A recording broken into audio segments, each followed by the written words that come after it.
Hi everyone, welcome to Here We Are, Brattleboro's community talk show. We're back again and we're in the studio with Echo Mars.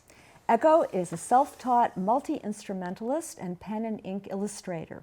They are genderqueer and the lead singer and guitarist of the post-punk band Thus Love, which recently signed to the Brooklyn indie record label Captured Tracks. The band also garnered a great review in Rolling Stone Online magazine, and their debut album is set for this fall. Welcome, Echo. Thanks, Wendy. Nice to have you on the show. Yeah, thanks for having me. Yeah, I'm glad you could fit us into your schedule. You've been out and about doing festivals and different shows. Yeah, always back in Brattleboro pretty soon, though. Yep. You mean you always come back to Brattleboro? Yeah, because we live here. Yes. Yeah. You know, I was listening to your music and wondering, do you remember the first music that really affected you, either as a kid or a little bit older? Yeah, I grew up in the Greek Russian Orthodox Church, so I had exposure to music in a choir. I did musical theater growing up as a kid. So those were two kind of direct stimulus growing up. I had a Bobby McFerrin tape at one point when I was very young. Simple Pleasures, his album Simple Pleasures. Yeah, those are some early ones. Spending time in church, because you did go to church as a family. Yes. Sometimes. And you were listening to music, and was the music in either Greek or Russian, or Both. both? A lot of it in English as well. Yeah. Do you have any feeling about how that influenced you? Grateful. Grateful. Yeah, I mean, to me it was just, there's no context as a child, so Yeah. I didn't have like any context to square it up next to anything else. Yeah. You just take it as it is as a kid, so I'm grateful that all the experiences that I've had that have affected me musically have just been coincidence, I think, Mm-hmm. Yeah. Mm-hmm. Do you think that early music is sort of in your bones a little bit? Do you think it comes out in different ways, either with guitar or singing? Probably it's affected like the kinds of scales that I use in music. Yeah. Yeah. Do you listen to any of it now, or do you have any Church music? Well, yeah. Do you have any relationship to it now? I really love. I love music from various areas that have a corresponding belief system to the Orthodox Church, or whatever. But no, I don't think I listen to anything that I would call related now. So your family, you were in northern Vermont for the most part. Yeah, I moved to Brattleboro 4 years ago. Uh-huh. And you came down you were in Montpelier for a while as well? Yep. Yeah, Yeah. I lived in that town for a bit. And how about school? How'd you do with school in small towns? I actually didn't end up going to college just because I had found what I was looking for musically that satisfied me. High school was fine. I was just in Waldorf curriculum for a while as like a younger kid.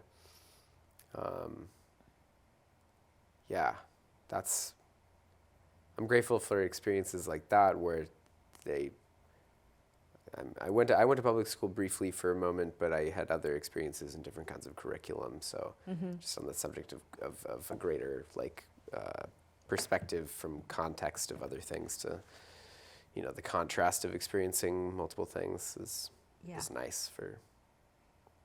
And were you doing art back in school at all, or as a kid? Yeah, I probably have drawn for most of my life. And do you find that particularly different than music? Does it serve you in a different kind of way, or your expression in a different kind of way?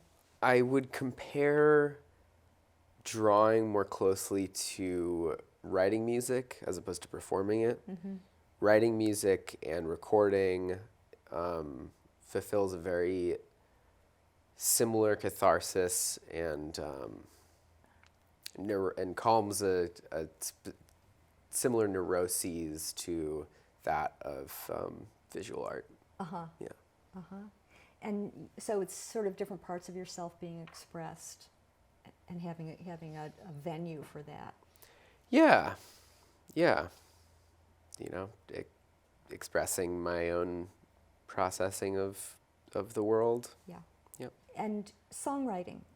When did songwriting come in for you, or has that been sort of going alongside? I don't think I wrote my first thing that I would call a song until I was 17. I think probably 17 I wrote my first something that I would call a song. Yeah. Were you working with other people at that time? Other musicians? Yeah, other friends. Yeah. Friends I went to school with. Right. Friends I would meet. Just people who I met who also played music. Yeah. How did Thus Love come together? It was a band. A couple weeks into its life, I joined it. There was a drummer named Aggie, love her, great friend. Louis Calzone, Lou Racine, plays drums in Thus Love, became the drummer but was a lead guitarist at first. That was his original role in the band. And our old friend Sophie, who played guitar, later on bass at first in the band. And these are all the band members who are still with you? No. Two of the people I mentioned aren't. Lou's playing drums now in Thus Love, and it's, besides myself, it's our dear friend Nathaniel Van Ostel, who has been our longest running bass player, I think. Yeah, and is integral part of the process now. Yeah, and More the glue that holds you together Yes, definitely. is all of you working together, or the bass player? Is it the bass player that keeps you? Always the bass player. Is it? Always the bass player. That's so interesting.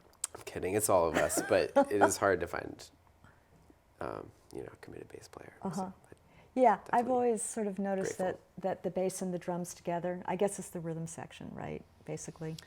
you gotta have one. Do you do songwriting with the other band members? Yeah, we're kind of, always kind of experiencing new ways to collaborate in like different like structures for how songs will be created. Frequently, one of us will have kind of a root of an idea and bring it to the band. Excuse me. Or, someone else in the band will like teach some parts. On occasion, I'll have like most of a song figured out, and I'll bring it to the band. But then, Lou and Nathaniel will take my initial idea and like make it, better in countless ways, and then that'll inspire me to change my part to it, and then suddenly I realize that either it's brilliant or the whole song's wrong. But So it's very collaborative, Yeah. what you guys are doing. yeah, definitely. Yeah.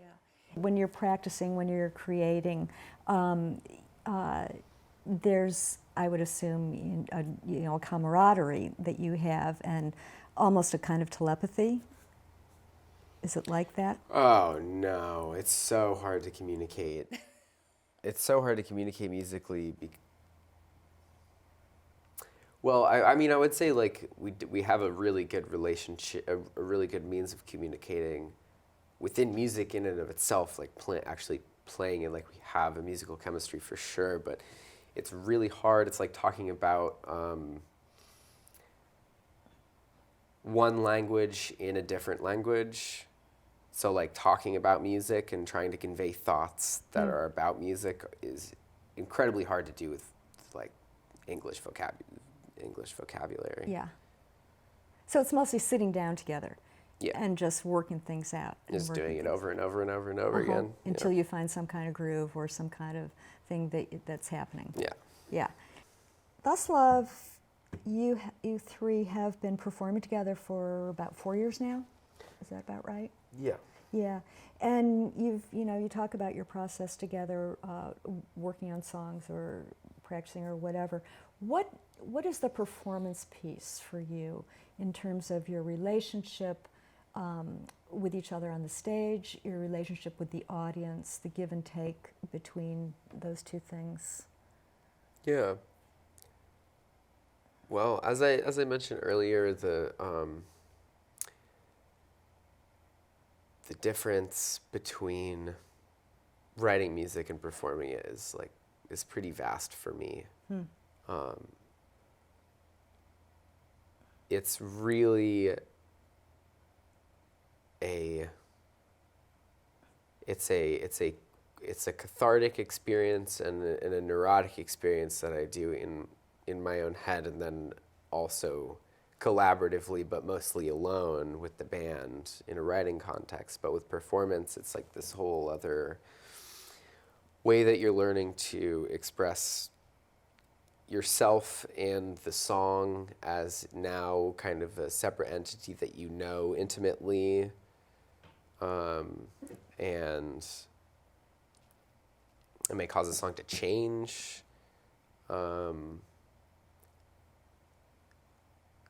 Communicating music in a writing context is different because I'm really just talking to myself.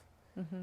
But when I'm performing, I'm talking to a lot of people. Mm-hmm. So various meanings that I weren't aware of within a song comes out later in performance.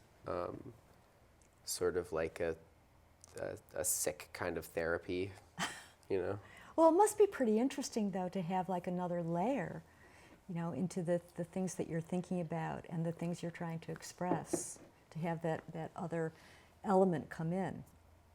Yeah, it's nice. It's also very validating. Mm-hmm. Yes. People say a lot of nice things to you. It makes you feel really good about what you're doing, and it makes you want to continue doing it. Yeah. Despite it being ridiculous. One thing that really struck me was we mentioned that you were reviewed in Rolling Stone Online, and the staff writer, John Blistein, talked about Enamorato, your single, which has come out. And he described it like this.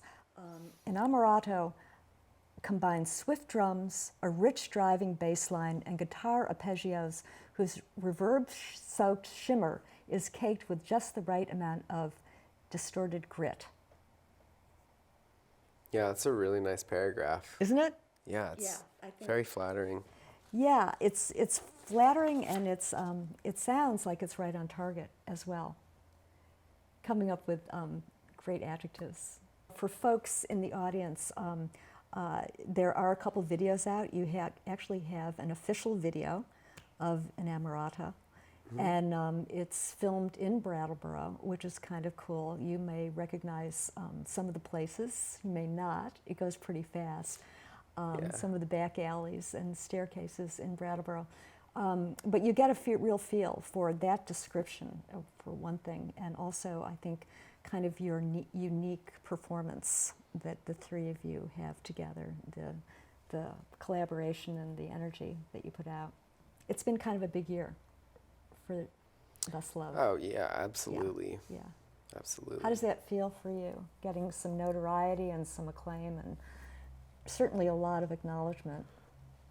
Feels great. It feels nice to have some ammunition against one's own imposter syndrome with something that doesn't make a lot of money, that when one spends all of their time doing it. You know, it's easy to say to yourself that because of its non-financially lucrative capacity that it's not worth doing. But you know, when you have something like that happen, or you know, play some big shows, it feels good. You know, it makes me feel like not that I should keep going, but that I could. You know? Yeah, yeah. And also creating relationship with these people. I mean, it's an audience, but it's also individual people who are really responding to you. Oh yeah, we've made so many friends through music. You've spoken a little bit about your own struggles with your expression, and whether it's musically or gender expression. Yeah. You know, identity is a big something people think about a lot. For you, Echo, what kinds of things are you exploring? Do you find, and I don't want to say the word theme, but do you find certain things that you are following when you're expressing, whether it's with guitar or art or the band? Yeah, I think I'm talking what I put into my songs is very much a social reflection, an emotional one to things going on in my life at that time. And so I think songwriting is important to me because it's an outlet of processing the world that is a language that I get better at as I also grow as an individual. So, you know,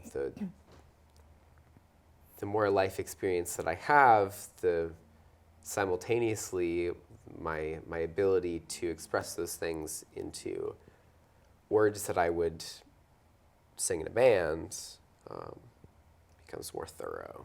Do you feel similar things with art? Is there a correlation there? Yeah, definitely. And it's maybe like a different, like the mediums are similar, but they're in a different place, kind of linearly in the mode of experience. Whereas like my visual, like when I draw something, it's usually in the instance that I'm observing something. Whereas when I'm writing a song about it, usually it's much later after the fact, and like how I feel about it after I've like processed it's happening. That's You know? great. So it's like it's Yeah. happening at different times, but yeah, just kind of, you know. It reminds me, and this is like a very, very old quote. This is from Wordsworth. I don't know if you've ever read Wordsworth's poetry, but he talked about emotion recollected in tranquility, which sounds like a similar way that you work, having things brew for a while and then come back. And express them. You gotta spend so much time on something before you like it, or before you like it again. Yeah. Or until you stop hating it. Yeah, it takes a lot of time. You also have been through a pandemic year, right? Years. Now we're plural a little bit. How did that affect you and the band? Musically speaking, it was the second half of the pandemic was good because we had the time, sort of the means, but mostly the time and the justification to do nothing but record a record. The first year of the pandemic was really rough. You know, we didn't really know if a band was something that we'd get the chance to to continue doing. And, you know, doing a lot of socio-political, emotional processing of things in the world, and yeah, spending a lot of time thinking about why we would continue it if we did, if we had the opportunity again, and what we would do given the opportunities that we have gotten. Yeah. And Enamorato kind of came out of the pandemic, is that right? Yeah, it actually did. Yeah, one of the songs and our next single were written during the year of 2020, kind of in response to mostly stuff going on in my personal life. It's not really meant to be something that is specifically like reaching out about something that's happened, like, you know, publicly or politically, or you know, just stuff going on, but it definitely has that tether. Yeah. So I'm sure a lot of people could relate to the general vibe of the song. Yeah, it's a general vibe. I mean, there's real emotional intensity, you know, in the song, in the music, and in the performance as well, you know, and I think that really comes across a kind of darker undercurrent that also seems to have some optimism in it. Yeah. Yeah. Yeah, it's so weird. It's like I get almost non-emotional at a certain point with a song because I have to separate myself so far from my own feelings. I end up doing that. That's not my intention, but I end up doing that. Like again, when I said earlier, like sometimes songs don't even have a meaning. Right. I mean, you don't even think that they mean anything at all. Yeah. And then later, after you play it for the 900th time, you are like, oh no, that makes sense why I said that. That's pretty fascinating, right? Yeah. Yeah. Yeah. Because you might be singing Enamorato for, 40, 50 years. We'll see. Hopefully not. We will see. We will see. Brattleboro, being in Brattleboro. The whole band is living in Brattleboro. And coming here, how did you come here? Why Brattleboro? I was going to go to community college, and Marlboro College. Attend school there, but instead I joined a band, dropped out of community college, and just went to Marlboro College parties instead and played shows. And I think that was a lot more fulfilling use of my time. And an education in itself. Oh, yeah. Right? Yeah. You are doing summer dates this year. Yeah. Years now will probably be more looking towards July, playing Gallery Walk in downtown Brattleboro, July 1st. Great. First Friday. Yeah. That'll be really fun with our friends Gift from New York, a great 5-piece psych band. They've got a really, really great live set. And also only 1 or 2 singles out right now on a label called Dead Strange out of New York. Yeah, they're going to come down and join us on July 9th at, July 8th at 10 Forward in Mass, July 9th again in Brattleboro at our DIY space in town, and again July 17th at the Stone Church. Great. Yeah, Great. with another Capture Tracks band, Scout Gillette. Yeah, and early this spring you played at Stone Church. How do you feel that Brattleboro is for supporting you and supporting the group? Oh, it's our only real fan base is the town of Brattleboro. So far? Yeah. So I mean, if we didn't feel like we had fans, it'd be because we didn't have fans in Brattleboro. It's like all the. Yeah, we love Brattleboro. That's great. It's great. And the community has supported you in different ways. Incredibly, yeah. Yeah, Incredibly yeah. so. Well, Echo, I think we're going to be hearing from you over the next months and years. You've got your debut album, which is going to be out this fall. Yep. And for folks, you can check out Facebook and various other music venues, which we'll be posting as well, to find out where Thus Love is going to be. Thanks for coming on the show. Yeah, thank you so much, Wendy. Yeah, it was great having you on the show. It's great to hear from you. Likewise. Yeah. Thanks to all of you for tuning in today and for listening to Echo and all of the things that they are up to. I think that a lot of us have a feeling that Thus Love has some legs, as they say, and so I think that it's probably really worth staying tuned and seeing where they go, the different places, and you will probably be seeing them in places like Rolling Stone again. So stay tuned to Here We Are, stay tuned to Thus Love, stay tuned to each other, and we'll see you next week. Thanks a lot.